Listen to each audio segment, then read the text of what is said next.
I apparently found out that I was the youngest voter there. So I was kind of like shocked initially. But then I was like, okay, young voters unite.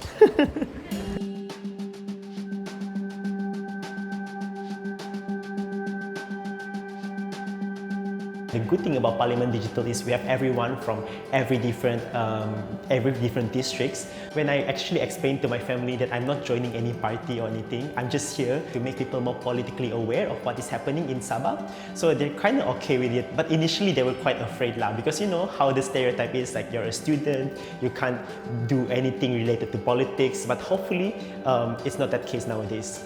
Hai geng-geng sekalian, mesti kamu tanyakan, apa Bani Undi Sabah? So when suddenly the announcement that the Sabah State Assembly is dissolved, we feel that we need to do something. So that's how Undi Sabah was formed.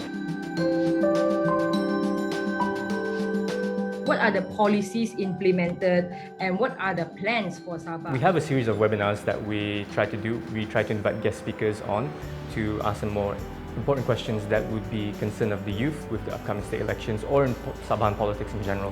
So what I do is that I try to manage the webinars itself from on the technical aspect. As we know, in Sabah, Wi-Fi is not the best, it leaves much to be desired. So the only concern is when we used to set up our webinars up here, I always have this concern of whether or not the internet will cut out at any point. Initially, we only planned to do webinars, but then we decided that we need to create something big to make an impression.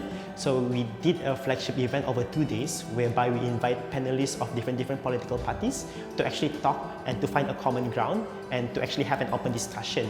We are also running this live on Facebook, so we need to be more mindful of the time. But thank you so much, my panel, for today. You guys have been awesome.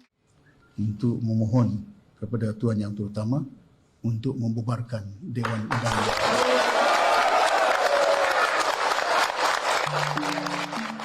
You can see the recent candidacy, right? I think there's only a few youths who are actually contesting now.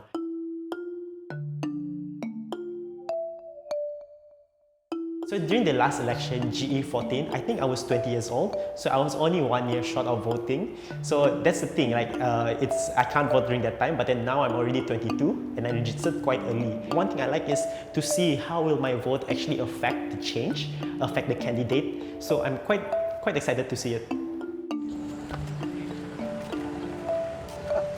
Tahu sudah keluar, orang tidak. Jalan sudah keluar. Kinda excited to see like how the process all goes lah, because I'm a first-time voter, right? I came here with my dad, so he's the part of the elderly section. So now I'm waiting in line lah for my turn.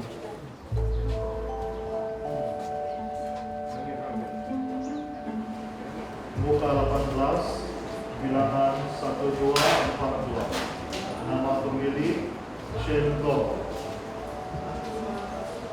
I apparently found out that I was the youngest voter there. So I was kind of like shocked initially, but then I was like, okay, young voters unite.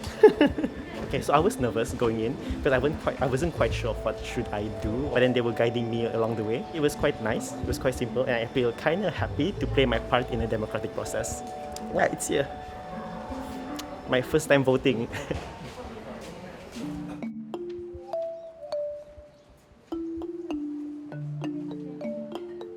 The thing is, when people say, oh, my vote doesn't count, I'm only one person, right? But imagine if there's 1,000 people or 2,000 people who has the same mindset as you, that would actually make a difference. A lot of elections nowadays, there are quite few that win over like maybe 500 majority or maybe 600, and that's quite a few people. That's 600 of you who didn't go to vote.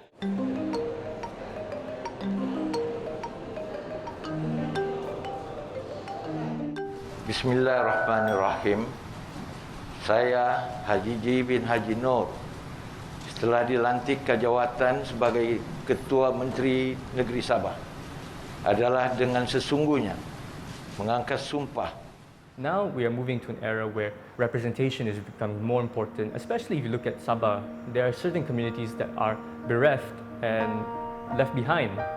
So what can we do for them? When it comes to these changes, I think the youth now, we won't see these changes.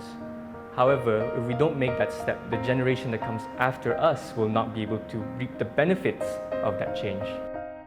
A lot of times, we might feel that, okay lah, let's just let it be. That's the thing about living in Sabah. People just ask you to, okay, just let it be. It's okay, right? But sooner or later, it's not gonna be okay. It's better to voice out now, to actually talk about the issues now rather than later. And I really, really hope that more Sabahan youths are feeling more empowered to actually voice out. For Undi Sabah, this is not the end.